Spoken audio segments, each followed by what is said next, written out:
item on the agenda, which is review and continued discussion of transit service options to the Adult Wellness and Education Center. And this is an item we've been over before about a year ago, it looks like. Exactly. Interesting. I think you just forgot to update. Oh, I guess I was saying, Oh. I don't think we met on Wednesday last year. I think that was a That was little a- bit of a I was like, let's oh, call that a really? typo. A clerical And error. I think it's been longer than that. But yeah, how people at the Adult Wellness Center get there using public transit. There's sort of a nearby bus route or bus stop, but it's not continuous sidewalks to get from there to the Adult Wellness Center on either side of the street. It slopes and then goes up. It goes down and then it goes up. So if you're pushing a walker or a wheelchair, it could be a challenge. And staff has looked at this about how to adjust the existing bus route to try to accommodate that. And there's some challenges. So as the AW has gotten more and more popular now that it's been open for 2 years, we continue to get calls from constituents asking about how we can improve transit connection to the AW, sidewalks, everything. So thought it'd be good for us to just get a refresher, new council members since then too, and have that discussion again and update. Thank you, Mayor. Thank you, council members. Always happy to talk about what can we do to make better service for our transit users and for get more people utilizing our transit options also. So this one is kind of one of those really odd situations, kind of one of those hard ones to deal with. And in a second, Taylor's going to go through all the details.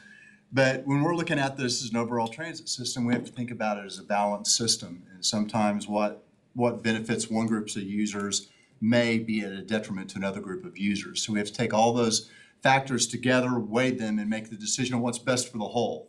So, while we do look at individual issues and concerns, we go back to those and we try to find ways to fix it. Obviously, Taylor's going to share some of the options that came up in the past, a little discussion about Embark Well, which we're getting closer to all the time. We've also gone back and looked at the sidewalk, and now that construction is done in that area, we think there's some things we could do to make it a little bit more palatable and reduce the walk from going all the way around the block. So we're looking into that now and getting costs for that. But, it's kind of like when you go back to when we made the route changes last time, those were very heavily studied. We brought in, national consultant to help us determine how's the best way to route for the best service in Norman. And when we did that, we had some users that, hey, the bus stop's further away from me, but we put the stops in the locations that serviced the most people and made the most sense. That's kind of what I mean about that balanced approach.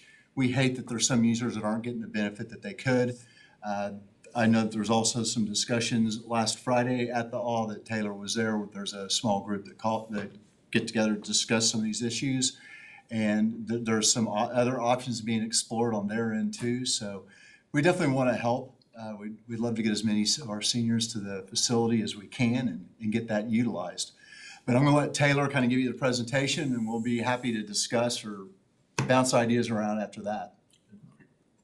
So I got the date wrong here and on this slide. So that first date should be 2024. So it was a little over a year ago in September that we talked about these options. So just another clerical error. I had my dates swapped here. So in September 26, 2024, we discussed 3 options after we evaluated them with Embark.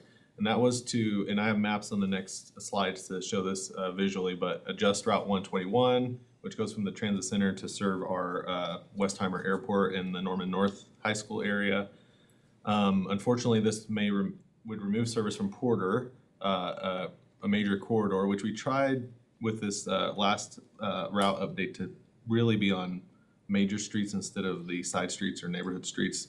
They can handle vehicles better, and then sometimes it's just quicker for the buses to get in and out of areas. So, and then when tested for Route 121, again, this was about a year ago, we didn't have the room in the schedule. This is a 30-minute route. It's a 60-minute frequency, but it operates on a 30-minute headway, and it just couldn't make it back to this transit center, going another block out of the way and then navigating back to the transit center. So we'll look at that. And then adjusting Route 122, which goes out to East Norman to 12th 12th Avenue and up to Rock Creek over to Porter and serves that corridor on its way back. This one, it would work within that, but we would be removing service from another area, so we'll look at that. And then obviously providing Embark Well in Norman, we'll go over that. So Route 121, this is what we call the Westheimer Airport route. This is not the entire route, just the part that we're interested in as it makes its way back into the transit center from Stubman and the Norman North area, following Robinson onto Porter. Porter is the blue line, the current route, and then those yellow dots are the current bus stops.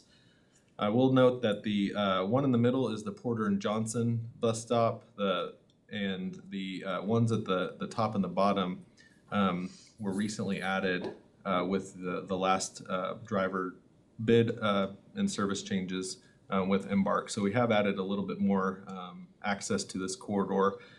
Didn't need to add anything substantial, just a sign and make sure it was in all the information and online. But those are the current bus stops.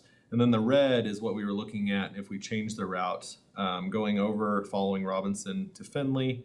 We thought if we did this change, we would add a bus stop in the Robinson and Findlay area, just to not make people walk all the way to the north.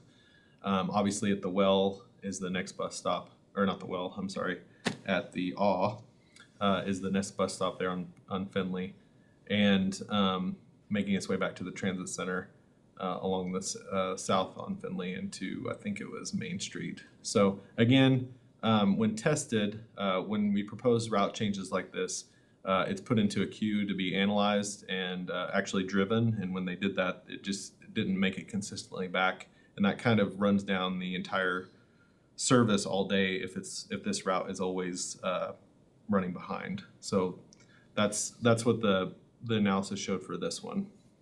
For the second one, Route 1, oh, yes, sir. Sorry. Yeah, Councilmember Bruce. Was that the only, I mean, what jumps out at me is that you go down Porter and you take a left on East Johnson, boom, you wrap around, back around Frank, and then you're back on Porter. That jumps out at me. I don't know why, but I'm thinking, was something like that looked at? Well, part of the reason that that's not necessarily the best idea is because this whole area has been replatted into a new design. So there was going to be lots of construction in there over time. We don't know when that could occur.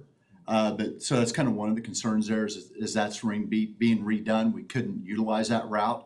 But even if we did do that, we would still have the same timing problems here of going the block over and then getting back to the main route. So while it does, you can correct me if I'm wrong or add to, but that is an option, but it wasn't the best option for this. And also, you're starting to look at more left turns, cross traffic that are protected. There's just lots of reasons this was the best formula for access to that location. So the number one hangup was the construction, potential construction. The second thing was, okay, I'm making difficult turns. And the third thing was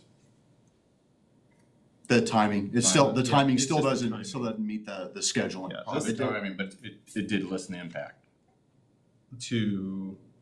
Well, compared to this one, I would assume the timing would be less.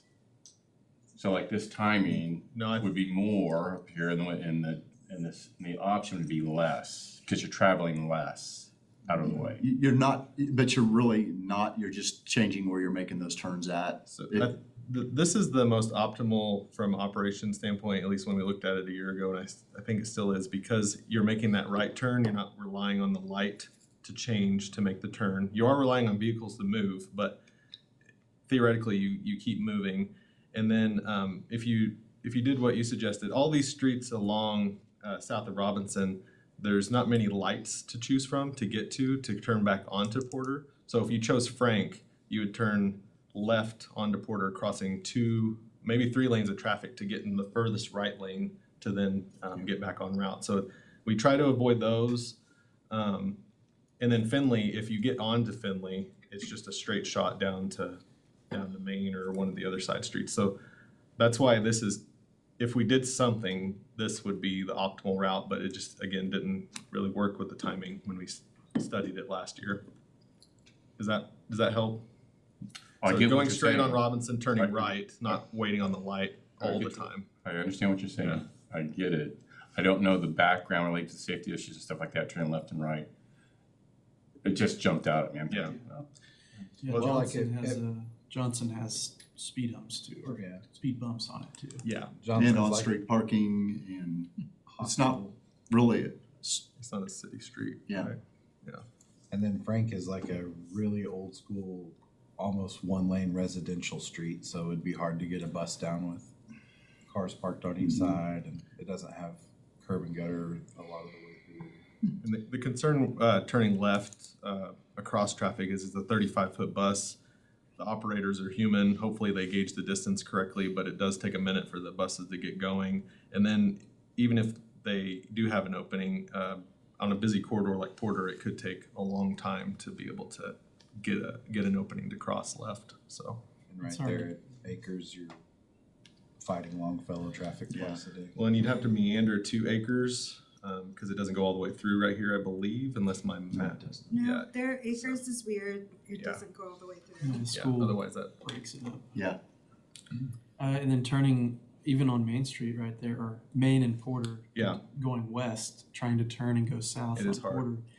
There's no arrow, and the through traffic on Main Street going east doesn't Yeah. stop until the light turns red. The only improvement I could think of when I was looking at this the other day is maybe you go Finley to Eufaula, cross, and then make your way back around to the transit center, via the alley or Comanche. But again, it's just kind of out of Bump it up to Gray. From Main to Gray. to go down Gray to And the red line to come back up to Gray to go down to Porter instead of to Main Street, since Gray has that protected left turn. Yeah, I don't Right, think I don't think that really lessens the timing very much from the drive standpoint. I mean, you're taking a block off, but you're, I'm just thinking about Yeah. the protected left turn. yeah, right. So I mean, ideally, if Johnson Street was straight and level, it would be perfect. from Porter to Finley, Yes. and that's where And that's what the whole We- redevelopment's supposed to do, I think. we Scott, not me, looked at it last week again, and we do have some ideas to maybe make that sidewalk infrastructure a little bit better. We have reached out to the hospital to see if there's anything we could maybe work out to do in that corridor. So. Okay. For 122, this is kind of the sister route to 121, so they're interlined, or I like to call it a figure eight, even though it's not a figure eight. It's the same bus. Top of the hour, it's 121. Bottom of the hour, it's 122. So if that makes sense, it operates 30 minutes, 121, 30 minutes, 122, back and forth, back and forth. So anyways, this one serves from the transit center out along Main Street to 12th Avenue up to Rock Creek. And at Porter, it turns around, does the same thing, Rock Creek, 12th Avenue, Main.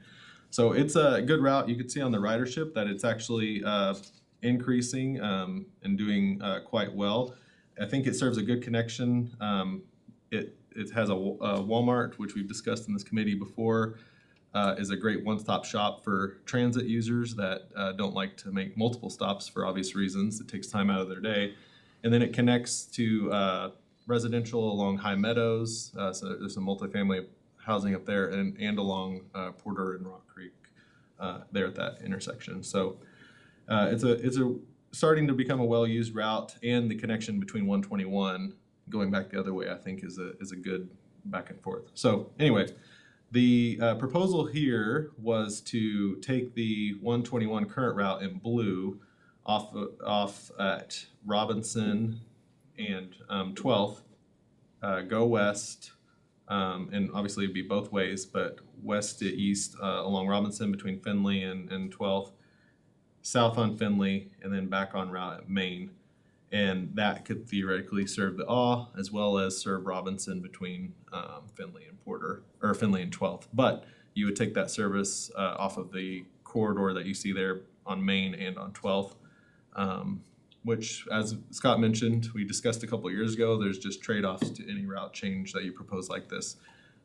People may remember the Ed Noble Parkway discussions and the 12th and Boyd discussions there that we created kind of donut hole.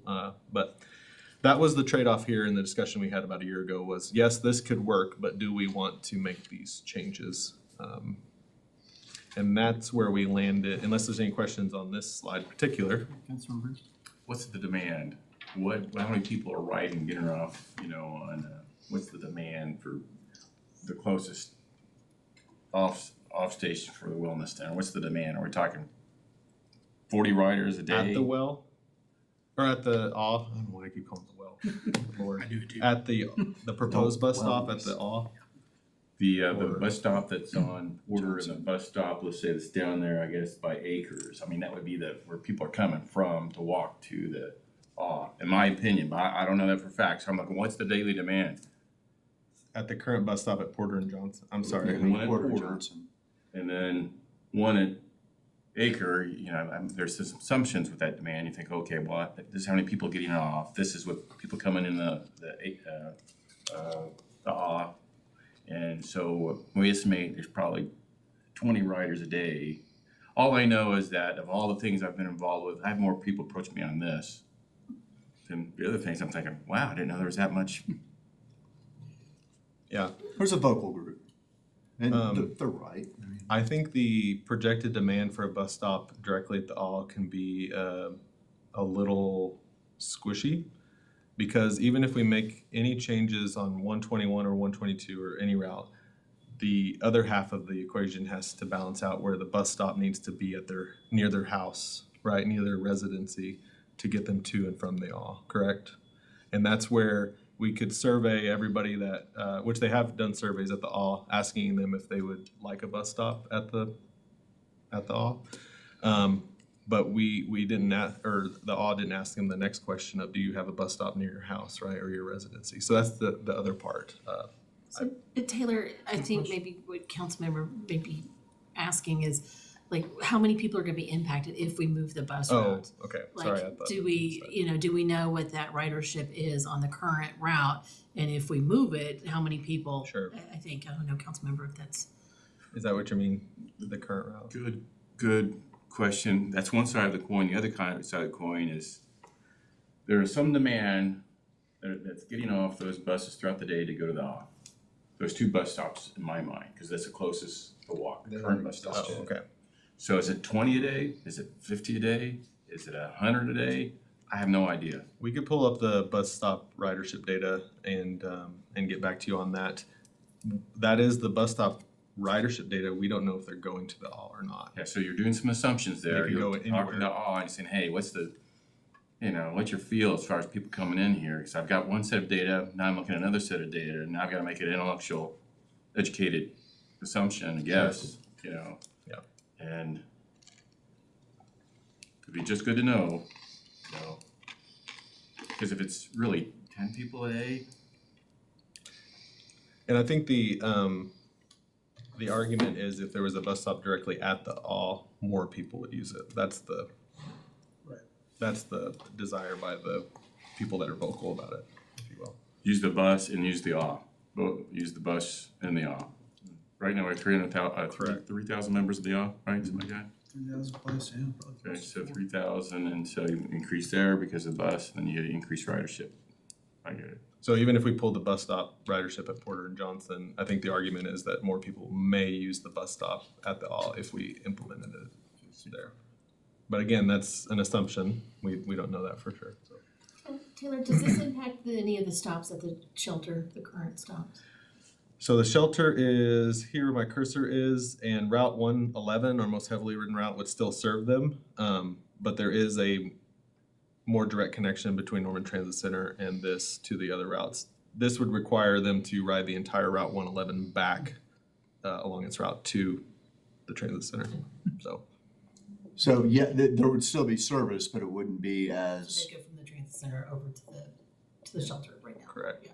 and it would reduce the number of bus trips that would go to that location. And then if we change the route, do you have to go through a public involvement process of like all the hearing or public meetings and all that good stuff? Correct. Yeah, okay. And then it has to go to FTA for approval. And it's proposing to eliminate the 2 stops by Walmart. And the stop up here at at Robinson and 12th would be eliminated as well. Yeah, I'd be And these two down here, sorry, interested to know So- if that stop has many. this one right here.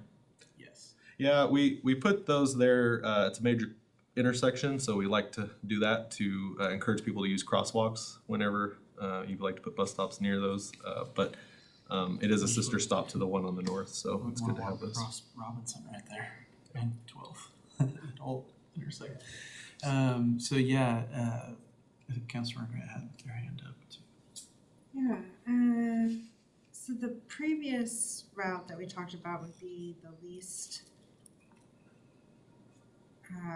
impact on ridership between the two. Theoretically, if we moved it over a block, there could be folks that get off at Porter and Johnson. well, I was thinking the one to the north. Pleasure. All three of these stops, there could be people that ride them that now that it's a block over, maybe it's too far them to access whatever they're going to on Porter, right? But it probably would be the least impactful, but we'd have to study it again to make sure that the route could make it. And it was recently requested to add this extra stop at Mosier. So this is a fairly new, it's a newer stop that came at the request, citizens' request and the group. I think that a lot of it was around that, the senior living on the north side of Robinson and some other people in this area that had requested that. It's part of the reason that one was added at that Yeah, location. people didn't want to get off at Johnson and Porter if they were going anywhere near Robinson and Porter, if that makes sense. So they wanted a little Well, closer. that was just like an idea. And the other thing that we, skipping ahead a couple slides, was the Embark Well program, because as you were mentioning, it could be squishy if people do or do not have a bus stop wherever they're at. Correct. Embark Well would be an option where that's not really so much an issue. Right. So that's the third option we talked about, if it's okay to move to that one. Yes. And kind of where we felt like we got direction to move forward on a little over a year ago. So we discussed, and then we followed up with that this past August, discussing possible assumptions on the service, going over what they do in Oklahoma City, and then possible destinations. So in Oklahoma City, it's very similar to what you see on the left for the assumptions. They provide service at a specific time frame during the weekdays. It's age 60 and over, which we discussed in August. That's all these are levers we could pull one way or another depending on funding and what we want to shape the pilot to be if we get the funding for it. But age 60 and over, application is required, so we want to ensure that you are that age limit and where you want to go is on the service. Next day trip reservations, just to ensure that we schedule them appropriately and we have everything ready to go. And then they have it within an existing zone, which we would propose within existing paratransit zone 1. Again, trying to keep the budget curtailed until we know what the demand is out there, which OKC has seen a rise in demand for this program year over year. Possible destinations, the obviously, Norman YMCA, the Well, and Norman Regional Health Club. The intent of Embark Well in Oklahoma City is to get seniors more direct transportation to encourage them to have physical activity, but also social interactions and just keep them healthier overall. They've done a few case studies with participants and shown that they do achieve health positives over the 6 months or 12 months that they did their case study. So this is why we chose some of these locations, because it's kind of spread a little bit out, and these are all nonprofit local organizations that serve folks. So a few more things we talked about in August. Max trips per week were about 3 per individual. We could increase that if we felt like the demand wasn't there, or we could start out with a higher number and decrease it as we've gone along. Embark OKC has had to go from 5 to 3 as their fiscal year ends because they've run out of money and they want to be able to serve as long as possible. Try to keep the participants at 100 or less, or at 100 would be great. Just again, try to see what the demand is out there. How much is the service going to cost at the end of the day?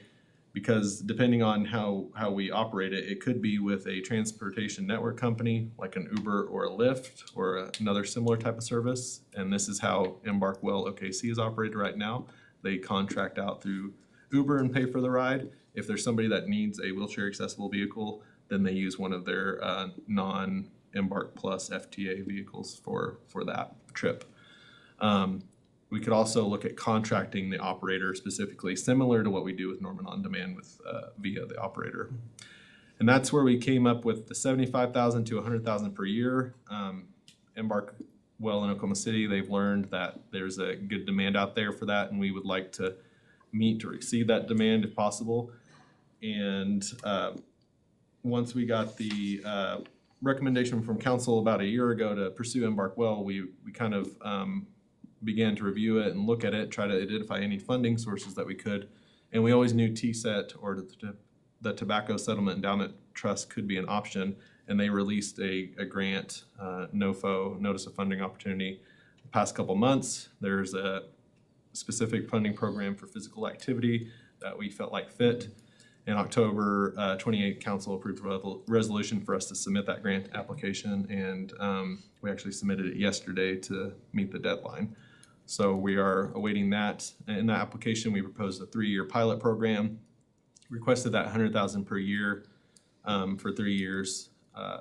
It didn't require a local match, and because of the state of the budget, we felt like that was pertinent just to go after the funding, and hopefully we get it without that local match commitment.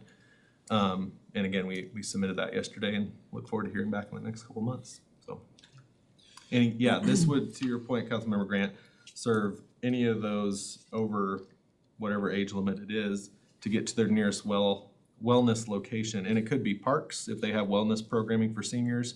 That's something that can be turned on and off as the seasons change or programming changes. For example, you could have them, because a lot of seniors go and water walk at Westwood during the summer months. Yep. That could be a location. If we find out that there's a lot of usage at the YFAC, we could always have it, programmed to go there. The other thing that why we really like this option is also because it's a more of a door-to-door service. So it's less dependent on how close are you to a bus stop to be able to get to the bus to even start your journey or to complete your journey. So it takes care of what's kind of referred to as that last mile and getting door to door and being able to get people where they can go, where they can get some services that can definitely benefit them. To that point, so what was the survey like with the people at the AW for Embark Well and how it functions in OKC and how we would replicate it here? Like between having a bus stop or doing something like this, did they seem to lean towards more to Embark Well or? I don't remember the particulars of the survey. I think that was around the start of the year, end of last year, and that wasn't something we did. It was something Healthy Living did. But in the conversations with the group that we've been meeting with over the past few months this year, they sound really excited about the possibility of Embark Well. There's still discussions about the bus stop, but we felt like this was the direction given to us to go after, and that's what we've pursued so far. Well, and the reason I ask is many of them, or the loudest ones, I would say, seem to be those with mobility issues. So just thinking about the bus stop part of it and mobility, it would seem a program like Embark Well would be better suited to helping somebody with mobility issues actually get to where they need to go. Yeah. And it should be pointed out that Embark Plus does serve the all as well. So if you do have mobility issues and you can't access the fixed route service due to a functional disability, you can apply for Embark Plus. And some of the users of the all already utilize Embark Plus to get to and from their house to the all. So is the threshold too high for some individuals to use Embark Plus? Is that? I don't know how to answer that. We follow the regulations for how Embark Plus or paratransit in general should be governed for eligibility. So they submit an application with their doctor's information. The doctor gets the packet to them. They have to fill it out and send it back to Embark, saying this is why I believe that I agree they should get Embark Plus service. So it goes through a back and forth with medical professionals and Embark staff to evaluate the need for the service. So I don't think the bar is too high, but we do try to keep the service to those that need it because it is a high cost service, and technically there's no limit according to the federal government to the amount of plus service we provide, if that makes sense. They don't allow us to turn anybody away that is eligible for the service. Does that help? Sure. Yeah, and I would just to mention with Embark Plus, Zone 1 and Zone 2, so we're required to provide it for Zone 1, but we provide it citywide, the rest of it being Zone 2.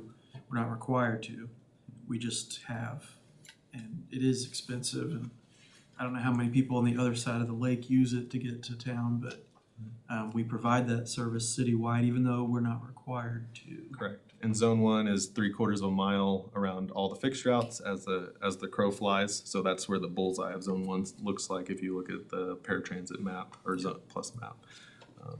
Guess we're Yeah, I was gonna ask, so Embark Well would serve all of Norman, Zone 1. Zone 1? That's what we would start off with. Again, if we get into it 4 or 6 months and we have more than 6 months left of budget, we may pull some different parameters to open it up, or we may constrict it, right, if we're getting too much demand or the cost is too much, but. And I was gonna ask for bus service, like if you were somebody who were gonna use the bus from the west side or the east side to get over to the Adult got you doing it Wellness now. Education Center. Yeah. Is that fairly accessible, or are there parts of town where maybe bus stops are not as frequent or as within a mile or whatever? To the awe?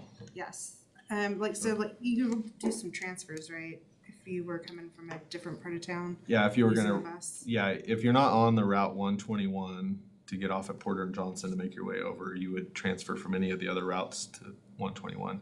You could get off on 122, the current route, say here, it's a little bit of a walk, but you could get off that route here and go up to the awe. But that would be the next closest. Yeah, I was just wondering how it works if you're somebody who's living on the west or east side Yeah. and not so central.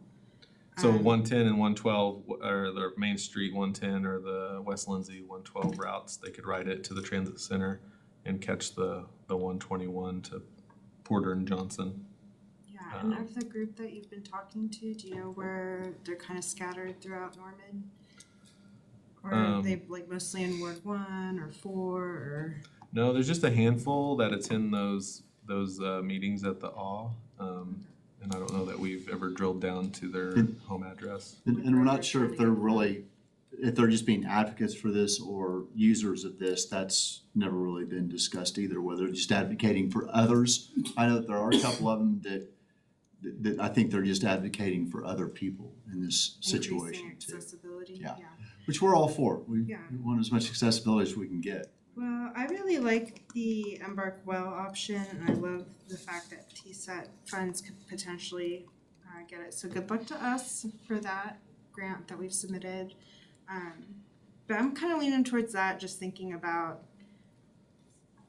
folks who are older, who are struggling to get to the Adult Wellness Education Center. It seems like a good solution.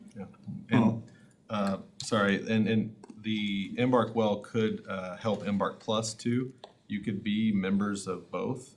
And if you choose Embark Well to take your trip to the All or one of the other locations, that would free up rides on Embark Plus. And I think Embark Well would probably be provided at a cheaper rate due to the vehicle size and different things, so. That sounds good. And so we've kind of alluded to it, but we went through, I drove through, got out and checked some of the locations going through on Johnson. If you stayed on the north side of Johnson, which would put you right across, come in front of the old hospital, as you start getting to the east side of it, there's an area that has a very bad crossing. There is some vertical elevation, but it's not as bad as it was on the south side where the sidewalk used to be. That sidewalk is also now gone and there's retaining walls there, so there's no way we could do anything on the south side of the roadway. But there's an area that has a bad cross slope that would be dangerous for anybody using a mobility device, whether it was a walker or a wheelchair or a scooter or any of those devices. And then there's an area right where it turns kind of back to make that 45 back to the northeast. It narrows down. What we're proposing, and we've already contacted the hospital, we're trying to get permission. We are willing to go in there and fix that space. And then part of the problems that we were having before is we didn't really know what construction was occurring and what the limits of that were. Now that the construction out there is done, we can see that.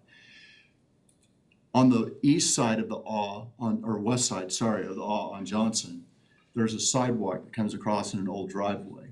That doesn't have an ADA ramp.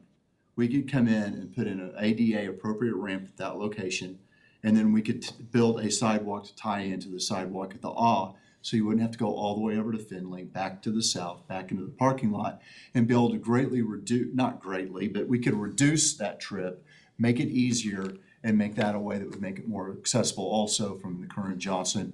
We're currently pricing that out, seeing where we can put that in a sidewalk program. We've had some people on vacation, so we're getting those numbers back, but that's something that we're really interested in trying to get put in. And we think we could do it with the existing funding. It's not gonna be a real big ticket item, but we think that that could also assist many of the people right now who have the barrier to get there. But again, searching for options, and I think that as we move forward, as we look at future expansions, as we start, adding routes or looking at what we need to do to add routes, we always keep this as how can we make an adjustment that helps this specific location in the future. So I don't think that we're saying we're sealing off anything here. We're just looking for what is the best balanced alternative for the whole system at this point. And we feel, based upon everything that we have done and the reviews that we've done, that the Embark Well is going to be the best option for now. But we'll continue to look. Okay. Councilor Bruce? I didn't pick it up, I'm sorry, but, you got the request in, your package in, your application, and it comes back. How long does it take to stand something like this up? Is it like a month or? When did they say we would hear back, Jason? Do you remember? March. March-ish, it would be starting July 1st. So, yeah, we'd hear back from the grant in the spring, and then, I don't want to speculate too much, but it'll probably take a few months to make sure we get all our ducks in a row. So it helps that Embark OKC is already doing this to an extent, so we have a lot of things we can copy and paste. But I don't want to overpromise on implementation. But if we get the grant, we'll move forward as And quickly. We need Once to we do an get- RFP. That's what I was gonna say. Yeah. Once we got the grant, we could go ahead and start with our request for proposal process. So we could start getting getting all dialed in, figuring out how we're gonna do it, get the vendor that we would use ready to go. And then when the money was available, we'd be set up and ready to begin operations. I think, I agree that Embark Plus seems to be the best way to address this currently. But the sidewalk connection on Johnson, I think as quickly as we can work on that. It was mentioned to me too that parking lot that's behind the behavioral health center, the new behavioral health center, there's just a little missing piece of a sidewalk connection that would connect the back of the to that parking lot. No, I agree, So and I think that we're that just feeling, was I think mentioned. it's about the same distance. In fact, it may be shorter from Johnson that we're looking at now. My problem with bringing them in, I did look at coming through the behavioral health. The problem is, there's no real sidewalk to utilize there. They'd basically be having to kind of go through the parking lot or through the front of the building, and they still are gonna have some challenges with some elevation gain going that way. And so that's why I felt that the Johnson may be something that we could get done a lot quicker, a lot easier. But we could continue to look at options with behavioral health, and if there's something there that we can make a connection that could assist, we'd be happy to investigate that at another Just date connecting too. the back of the to that parking lot. Yeah. I mean, I don't think they're trying to get people to go through that way, but I don't know. Well, that's what, so Some what people we, park back there, I guess. what we'd be tying in is from that old driveway that's there, right at the end of their retaining walls, to the sidewalk that comes around the so you tie in and you'd be right there at the side of the on the north side and be able to come around to the front very I think- easily. Maybe some of the staff is parking back there behind the behavioral health. And, so they had just asked about that. And then, but yeah, the connection on Johnson, anything we can do to advance that. and make that connection, I think would. We're make a working big on it, difference. and as soon as we know what we can do and we have a really good feel for it, What it might I cost. think that we can find the funding in the existing sidewalks or in other areas. If it's more than I think it is, we'll bring it back to council and ask for some We can assistance. discuss priorities. I mean, I would maybe argue that senior citizens paid taxes their whole life.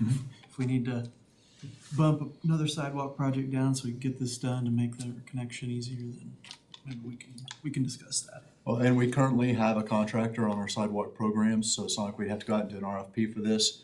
It would be a unit item change order. So basically, we could just do it. It's probably gonna be, you know, I don't think it's gonna be a big dollar amount. All right, any final comments, questions about this, Sam? All right, thank you. We'll move on to the item number 3 is a status update and discussion regarding Lindsay Street projects. And cancel. Scott with Public Works and Tim here to talk about this upcoming project. Thank you, Taylor. Yeah, thanks. Lindsay Street bond project, voter approved bond project from 2019. And it's utility relocations underway, things are moving along. Taylor, I'm sorry. how do you switch this screen? To make it Oh. look like the, Instead of the weird dual view thing? Do you know how to do that? or was it? 'cause That you was had a on the PDF? PDF, yeah. Okay, Oh, Just hit the okay, arrows. that'll be fine. At least it's working today. yeah. Working too well. I did bring copies just in case, so. Yeah. But with the project moving forward and it being in a sensitive area, we've had some residents in Ward 4 and Ward 7 ask about it. Mhm. So I thought it'd be a good opportunity to just get a quick update about where we're at and what it's gonna look like and maybe address some of the concerns some of the residents have raised about what's actually happening. Okay. Kind of kicking this off, you know, we did the great work coming all the way from, you know, we got from the interstate to 24th. And then with our project, that was the ODOT, then we were able to get from 24th to Pickard. And everybody kept saying, what about the rest? And so that was a 2012 bond program. So these two were put in the 2019 bond program. So with these projects, we've been fortunate, and he's gonna talk about the funding, but we actually have federal funding for both of these projects in upcoming years. So Awesome. this is kind of it's a good news thing here on this one. For those who don't know me, I'm Tim Miles, city engineer, and I'll try to better explain this project to both of you. So, yeah, there was two Lindsay Street special corridor projects that were voter approved in the 2019 bond. We have the Pickard to Elm that's shown in yellow, and that segment basically includes the intersection of Pickard. It stops short of Elm, and then the second project goes from including the Elm Avenue intersection to just west of Jenkins Avenue.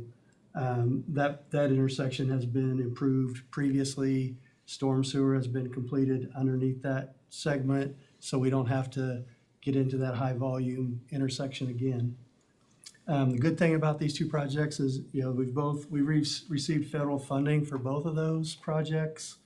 Originally, Elm to Jenkins was going to go first. It was scheduled for fiscal year 2026. But with coordinating with OU, and you've recently heard the new stadium project, they're going to be bringing in heavy materials in 2027. It doesn't make sense for us to be doing a roadway project in those limits. First, it's going to get wear and tear. And second, we're going to be, you know, working on top of each other. So we met with ACOG. They allowed us to switch project years for these two projects. The funding stays in the same year. So the 4.1 million that was originally allocated for Elm to Jenkins is now for Pickard to Elm. And really that helps us anyway because the Elm to Jenkins project is more expensive, mainly because of the storm sewer. Solving the Lindsay and Elm Street flooding problem. Right, lots of flooding problems, and all that water goes from Elm east, past Jenkins into the duck pond and then goes other places. But So it's needed to be upgraded for a long time, and that's why the costs are so expensive.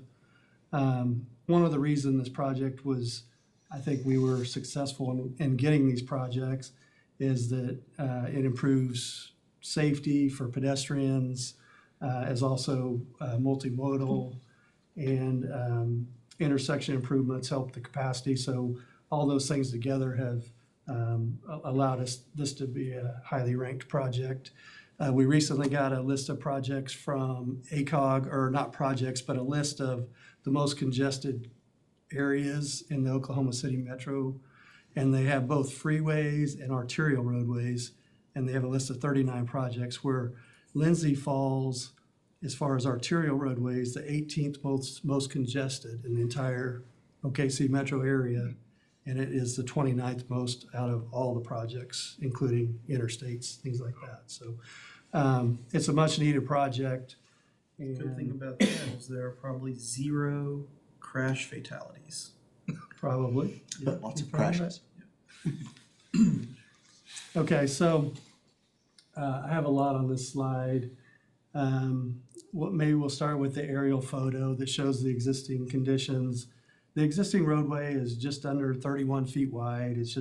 It's currently a 2-lane roadway. It's more what we would categorize as a rural type section. It doesn't have curb and gutter. It doesn't have storm sewer systems. So Ditches water on the just kind of sides. flows along in the ditches, and over time they've gotten filled in, so it kind of runs along the edge of the street until it gets to a side street.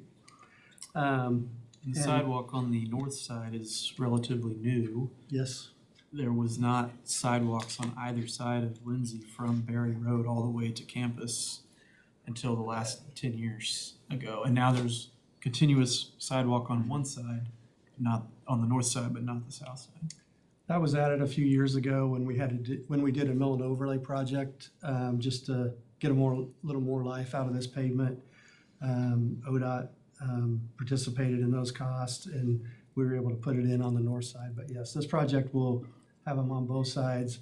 So most of this existing area has statutory right-of-way, or 33 feet each direction, a total of 66 feet. And our proposed roadway fits inside of that. So we really have minimal permanent impacts outside of the existing right-of-way. Now, on a project like this that doesn't have curb and gutter today, typically you end up lowering the road, because you still have to, when you put in the curb and gutter, that lowers your road, and you still have to have water drain to the street. So that allows us to not use a whole lot of right-of-way, but we do have to do work outside there to tie things in. For example, the driveways, we have to remove more of them so that we can put our new sidewalk in near the right-of-way line and get the appropriate grades for the driveways. So we do have a lot of temporary easements, but very little right-of-way. And there's a lot of areas, being a special corridor, we want to minimize tree impacts. And a lot of areas are like this, where there's not a lot of trees on within existing right-of-way. Others, we're doing our best, and we have already started the environmental process, or ODOT has, so a letter went out to citizens. We received a few comments. One family, we've already been able to make some minor changes and save a tree that's been in their family for 80 years. The grandparents planted it, and now the kids live there. And that's the goal of the special planning corridor is. So we're doing that trees, wherever we buildings, can. houses. Yeah. And still meet the intent of the project. On this, to make it more multimodal and be compatible with the project that Scott mentioned to the west of Pickard, we're proposing that we have bike lanes on each side of the roadway, a 3-lane driving surface with center turn lanes primarily for the intersections, and then, of course, sidewalk on both sides of the roadway. And the sidewalk on the north, that's the existing line. Yeah, that's generally the location. It should be about a foot off of existing right-of-way, so that's generally gonna be there. Now, the elevation will probably change some just to get everything to grade. The street's not going any further out. No, the street's not at all. Councilman Gray. Yeah, that was my question too, you're getting widening all the way down, it's just gonna be where the intersections are, there's gonna be an extra turning lane. Well, because the blocks are so short, and actually a lot of these streets have even alleys in between the blocks. When I get to the next slide, I'll be able to illustrate that better, but there really isn't a way to transition down. So you really end up with the 3 lanes, the full length of the roadway, and I can explain that more on the next slide, but There's just not enough space to be able to narrow and widen. It wouldn't flow. It would really be a very awkward corridor. Okay. One of the things that we did with the previous project, I've worked on that one a lot, that went to Pickard. But between Berry and Pickard, we very intentionally made that a narrower section where you really could not do a 4-lane roadway. The bridge, my favorite bridge in Norman, right there, I love that castellated bridge there. We could not put 4 lanes through there. And that was done very intentionally with the purpose of protecting this part of Norman, so that we couldn't go through and make it a 4-lane and make it just a super highway. It's not what we wanted. We knew that wasn't what the community needed there either. But this section that we're talking about will look very similar to that part of Lindsay Between Street. So, Berry and Pickard. yeah, it'll be very continuous with what's there and look very much like that. I know we've had some people comment on, well, why don't we do a 10-foot multimodal and on one side instead of the bike lanes? We already have bike lanes, and it made sense to continue that, because we start changing from one to the other, you've got to start crossing roads again, and it just doesn't work as well. So we thought that in this case, that in working with our consultants, that maintaining the flow and the character all the way through that entire corridor from I-35 all the way through would be the better option on this section. The 2-lane, or 3, but 2-lane, 1 lane each direction street that's narrow and has congestion and slow moving traffic. It's easier to, in my view anyway, easier to ride a bike in the bike lane compared to a Yes. 4 or 5 lane arterial road where there's fast moving 40-mile-an-hour bunch of driveways like you mentioned. So it's, I think more appropriate here. As you're looking at that drawing on the top, if you imagine standing on the road and somebody just took a slicer and cut it, that's what you're looking at. You're looking at that cut of the roadway there. So basically, we're putting in they're going to be 11-foot lanes, and part of that is because we've got double striping and for the center lane, so that takes up more space. So it's going to be a narrower section. It's going to have that confining feeling to help, which we see does have a traffic calming effect. Yes. This segment does have storm sewer upgrades as well, and then intersection upgrades. All the intersections will have nice radiuses and things to make turns, but the major signalized intersections, which on this segment is Flood and Chautauqua, we're also proposing center left turn lanes right at the intersection, because today, like all traffic will go one direction and then stop, and all traffic will go the other direction. It basically takes a lot of timing that the traffic could be flowing a different direction and be more efficient. So this helps improve the efficiency at the intersections. Yeah, on the north-south Also streets. get rid of all those left turn restrictions that we have during certain hours of the day up and down. Yes. So Which is those would all go away? Mhm. They would all go away? Yes, People follow them anyway. I don't because know. we'll have left turn lanes to be able to accommodate left turn traffic. And then that Pickard and Lindsay, where the former project ended, will that have a left turn at Pickard and Lindsay to go north? Yes. Okay. I know that wasn't done with that project for Right, whatever reason. and that actually hasn't been officially completely designed yet. We're looking at that, but I think that's the intent where we're headed with it. So Pickard, well, I guess So the Pickard, we're not- continuous left turn lane through the whole thing, so there'll be. But there'll be the normal striped out turn lanes at the signalized intersections.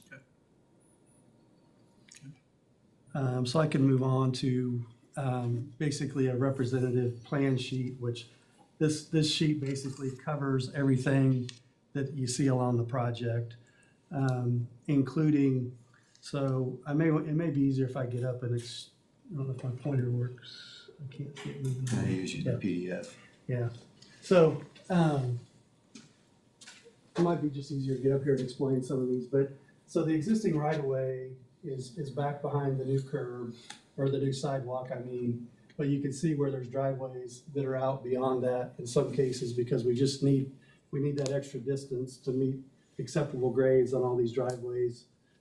Some of these on the south side go back quite a bit farther than existing right-of-way, but, and generally, it's an improvement to the property, because, most of these are older driveways, and they're getting, a good portion of their existing driveway replaced with the project.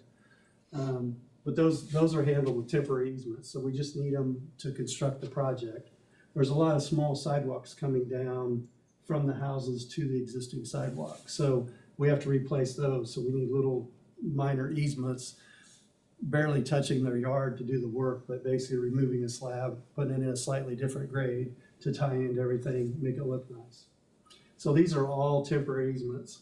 And here at Lahoma, an unsignalized intersection, there's not currently north-south sidewalks. We don't need any extra right-of-way in those areas as well. But when we get down to Chautauqua, all the sidewalk, north and south and east-west, all fit within existing right-of-way, but because of the sidewalk ramps, we need more. We need a small triangle. I didn't measure this before I came in, but it's probably a 15-foot triangle each direction. In those areas, we do need just a little bit of right-of-way to make all that work. And this also illustrates why we basically need to maintain the continuous 3-lane roadway between the two. So this is representative for the left turn lane we would need for Lahoma, and the left turn lane we would need for Chautauqua. And so there's really, this is 100 feet between these two, this segment right here, and you don't have the distance you need to transition down to nothing and back up. And there's also an alley right here mid-block that will take advantage of that turn lane, as well as the various residences through there too. So when they want to make a left, it'll just be more safe for them to be in that area to make their left turns. So this is basically what you see throughout the project. I do have plans if there's any specific area you want to look at after the fact, but that's kind of what I have to talk about and show you. You can see the storm sewer improvements with some inlets there along Chautauqua to the right. The other direction doesn't need it for the west half of that block. So, And we also realize this is very busy. These are what we construct off of. So we're happy to answer questions on this, or if there's anything that just is really confusing. I know my wife looks at these and goes, those are really nice colors on there. And that's about the extent of it. But there is a bottom half of that sheet that actually shows the profile of the road and the storm sewer underneath and how everything ties in, but it's more detailed than what this really meeting is meant to do. Councilor Grant. So you're saying that you need more easement right away on those intersections? for just at the corner. Just the, Is that something you've already gone out to go purchase? not yet. Not yet. So, at next Tuesday's council meeting, we have a contract with an acquisition agent, Pinnacle, to begin acquisitions for all of these easements and right-of-way. And with the holidays coming up, it'll probably be right after the first of the year before they start going out. We're still getting the last documents we need for this process, but it's coming very close. Just because this project, I guess I didn't, earlier I probably should have mentioned, but since this is a fiscal year 2026 project, we want to try to bid this project by October of 26, so 11 months from now. So we don't have a lot of time to acquire the right-of-way, do the relocations, and be ready to bid this project in October. It's going to be a full year on this project to get where we need to be. But that's where we're headed, is an October bid. And just to help understand the right-of-way process a little bit, we hire an outside agent. We follow all of the state and federal regulations for right-of-way acquisition. We hire them so that they are doing the direct negotiation. They keep all the paperwork appropriately because we have to turn in all the paperwork showing that we met all the rules and regulations. They will look at all these, they will decide on the cost. If it goes over 10,000? It's 15,000. 15,000. If it's over 15, basically they'll say, property in this based on comps and sales in the area is, I'm just gonna make up a number, $5 a square foot. You need 25 square foot. Here's your number. But if that number goes over 15,000, we have to have a licensed land appraiser do an appraisal of it based on those values. And then that is checked by a second appraiser. So we know that, and that's our starting offer. We can't go below that. That's where we start talking. But before we meet with the property owners, we'll have this whole area staked. They will put stakes in the yard showing exactly where their current limits are and exactly what we're asking them for, including the temporary easements. And they will meet with them on site with usually our project manager and discuss everything that we're doing on their site, what will be done, what it will look like. And we spend a lot of time really working through that to make sure that the property owners really understand what we're doing. Well, so is it just this particular intersection or it will be all of them? Yeah, I believe it's also at flood. Okay, so 2 intersections where right of way needs to be. And then there may be further down at Elm is Right, the next yeah, Elm project. for the So next project. it's spotty, What you need? yeah. Okay, thank you. Councilor No Fire. Just out of curiosity, I understand the process pretty well as far as all that goes, but are they compensated at all for the temporary right-of-way easements? They are, temporary easements, so driveways, those are typically donated because it's considered an improvement to the property. Any other easements, if it's related to even these little sidewalks or a landscaped area or retaining wall, whatever, they will be paid a higher amount for those, yeah.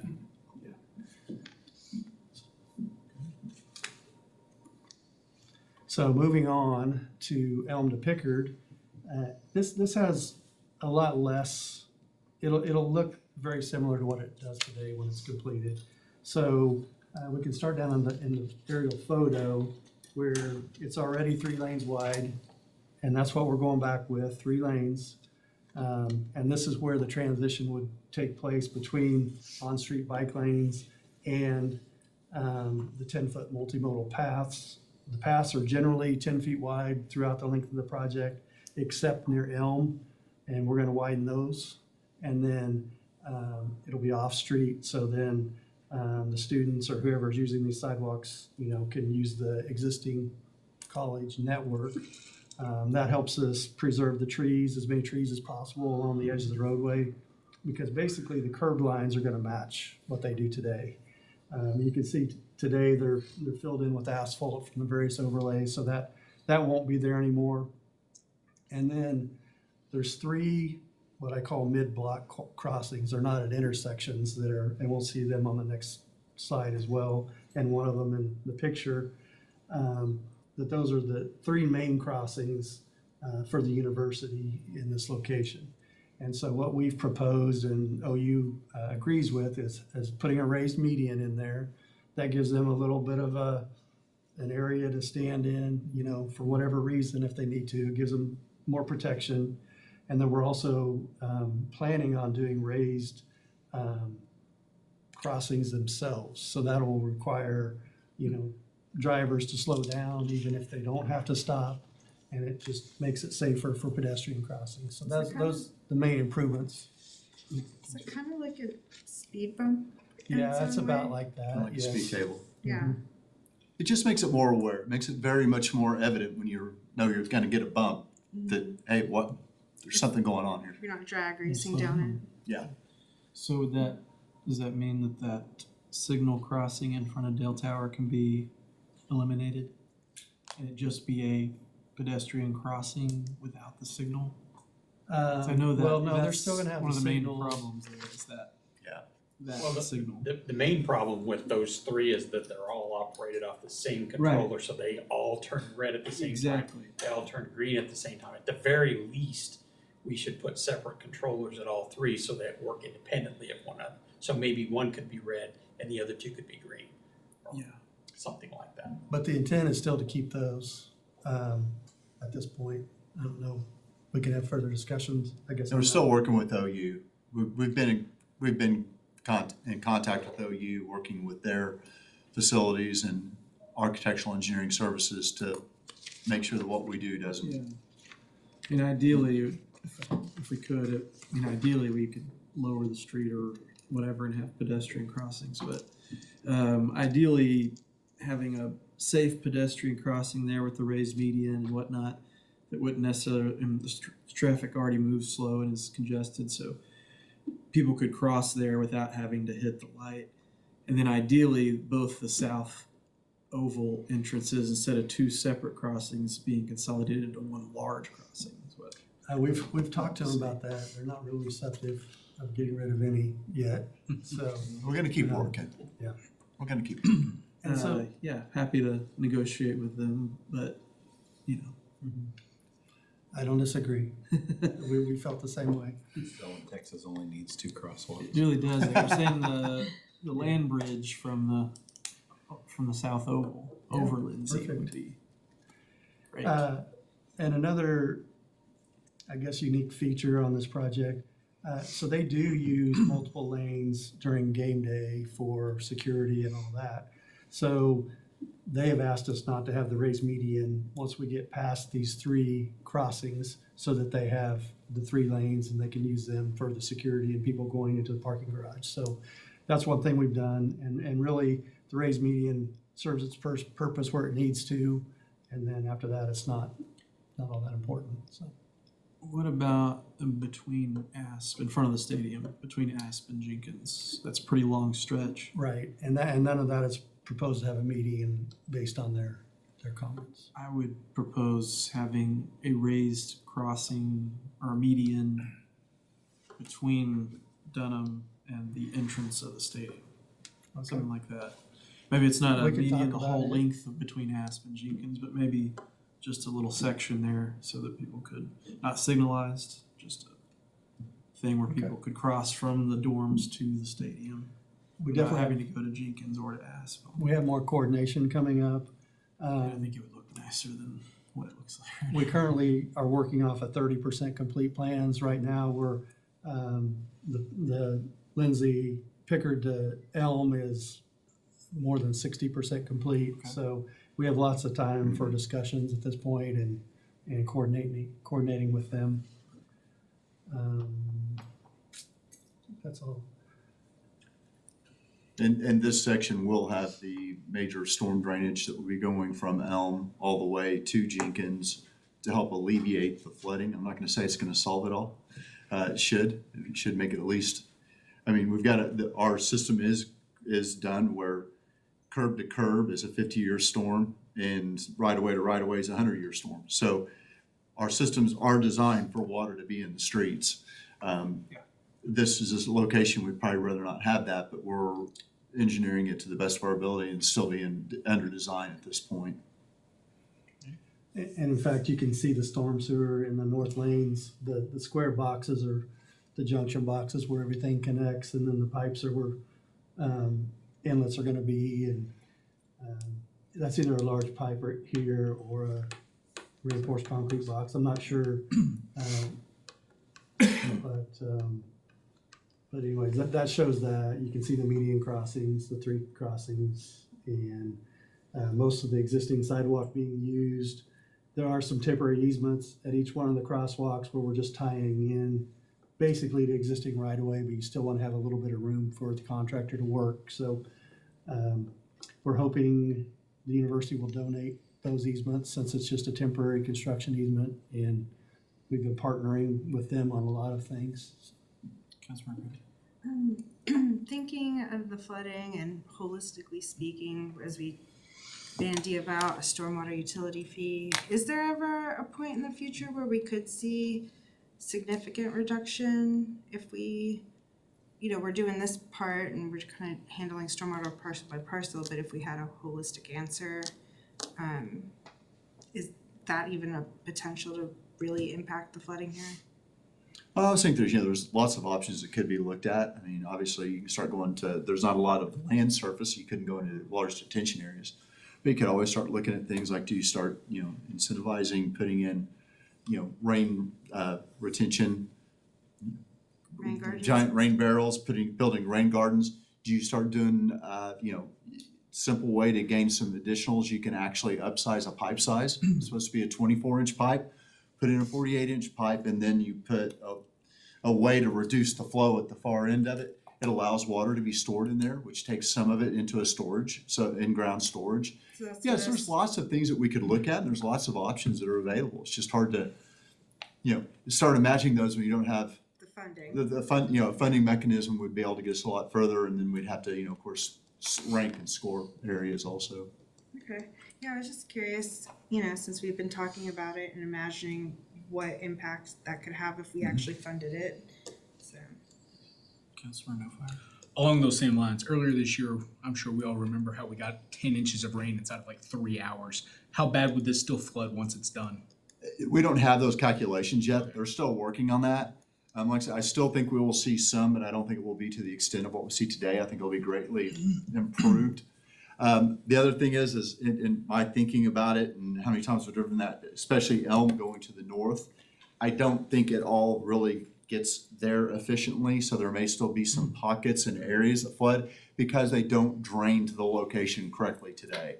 So to really quantify that right now, it'd be very difficult, but I know we're gonna be able to do vast improvements. We're not gonna have foot and a half. College Avenue should Yes. be improved, right? Because it floods like over the curbs and into the Yes. yard. We think so. Again, a lot of that's gonna depend on, like when you get 200 foot north, is that going to drain down to here properly? But I think that along Lindsay Street, yes, we'll be able to make improvements in the way the drainage is and be able to, Hopefully no more canoeing through Yeah. That's what I kayaking was through thinking. Lindsay. or instead of it being there for 4 hours, maybe it's there for 10 minutes, but those are the things we're working on now. Our consultants are working hard on this. We do have one consultant on both these projects because the way they tie together, we want them to go well. So it's one consultant doing both sides of both projects. So everything's being coordinated. We don't have to get two consultants in a room to figure things out. So that's really a big help too on these two projects. Make sure that the decorative lighting that's used on the first phase is the same as the second. Saw that on Porter. Different lights on the Acres phase than the rest of the project. Okay, any other questions about the Lindsay Street project timeline? Bidding next October for the first phase. We'll get that on the next slide. Pickard. So, Go ahead. yeah, we've talked about some of these already, but yeah, so Pickard is over 65% complete as far as design, and that really means the roadways where it needs to be, the stormwater, the storm sewers where it needs to be, all this stuff it's just a matter of adding more details to tell the contractor how to build it at this point and tie down the estimates, things like that. So we will be moving forward with right-of-way and easement acquisitions, utility relocations. A few of those easements may be needed for that. I'm not really sure. I don't believe so. Since we are acquiring right-of-way, we will have a public meeting. We try to do that anyway, just to get citizens' input. And then basically, the finalizing the plans won't take that long. The environmental impact statements usually take about a year to complete, and they started those a couple of months ago, so that's one of the last things to be done before we bid it. But if the easement acquisition goes well, we should be fine with this October bid opening. Councilor Green. And when you say hold a public meeting and get input, what time frame could the public expect to weigh in on? I assume it's like when your plans are like 90%? Yeah. Or, Usually it's with the NEPA process. okay. So when we get to that process, we have to have a public meeting as part of that process. And at that, the consultants will come in, they'll lay out, and we'll sit there and talk to people for hours if we have to. So that's usually when we do that. What part of how complete do your plans need to be? So at that point, we're getting pretty complete. I mean, that's getting more towards the end of the process. Probably talking about next summer, right? Yeah, Or this coming summer. I would guess it'd be before that, just because we're trying to hit the October. And we really want everything done 4 months ahead of time. So if there's still minor changes we need to make, we could do that. So maybe April, May. Have you gotten feedback from residents about this particular section? Just to the one you forwarded us on Chautauqua, who hasn't personally talked to me yet. I'm right here. Okay. And then one at the corner of Pickard that they've worked closely with so far. Okay. Yes. Is public comment permitted here? No. It's up to the chair. If you would like to allow us to work for Uh, in your mood. Sure. Yeah. Yes. Yeah. Recognize David. You're the only one here, so. Oh, thank you very much, and thanks for permitting me. You know, I lived 30 years on Chautauqua, just north of the intersection, and so I think I have a kind of a feeling what the problem is. And, you know, I appreciate your plans, but, you know, I've ridden my bike on the bike lanes all the way to Sam's Club, and believe me, it's a wild and woolly, scary ride. And I've also been hit, I've been driving a car and been hit twice on Lindsay, you know, in a 20-mile-an-hour zone because of, you know, it's just populated with lots of college kids with telephones. So, I mean, I question whether increasing, and secondly, living on Chautauqua, there's very few stop signs, there's very few guards, there's no parking on the side streets. So, you know, the speed limit is almost never enforced. And, you know, I understand what we're trying to do is push more cars through campus. At the same time, the university is trying to expand the population of students who are crossing from the dormitories onto campus. And it sounds like a recipe for mayhem, and perhaps, you know, there's a moral issue about somebody's gonna eventually die if the goal is to push more cars through. I'm all for bike lanes and public transportation, but, you know, the bike lanes we're building obviously are not functional, and that's a long discussion of what works, and you can check your, you know, talk to an urban planner why they're failed, it's failed, but, you know, is there really a better way to make everybody happy? And remember, a lot of these cars that are crossing campus are students who don't really have a important business appointment on the other side of town, right? They probably shouldn't be in cars and maybe on a bicycle, and maybe would be on a bicycle if we actually made the town in this area a bit more bicycle friendly. So I have lots of problems with this whole plan just because it's not gonna solve anything. It's just gonna make things worse, and you'll be back here in 10 or 15 years saying, how can we add more lanes and more cars because we're backed up all the time? You know, more cars is not a solution anymore. And that's my speech. Thank you. Any other comments or questions from council? There'll be some, you know, further updates as things move along, and of course, any of us can ask city staff for an update anytime. If you get questions from residents or constituents or businesses, just reach out. Councilman Bruce? I'm sorry, the median, is it like 6 inches high? Yes, and it's actually mountable, which it's not a vertical face, it's like a 45-degree angle. That's for emergency vehicles to be able to get through if needed. So it's, you can drive over it if you have to. Okay. Yeah. Okay. All right. Well, thank you, staff. I appreciate the update on that. I look forward to the continued discussion.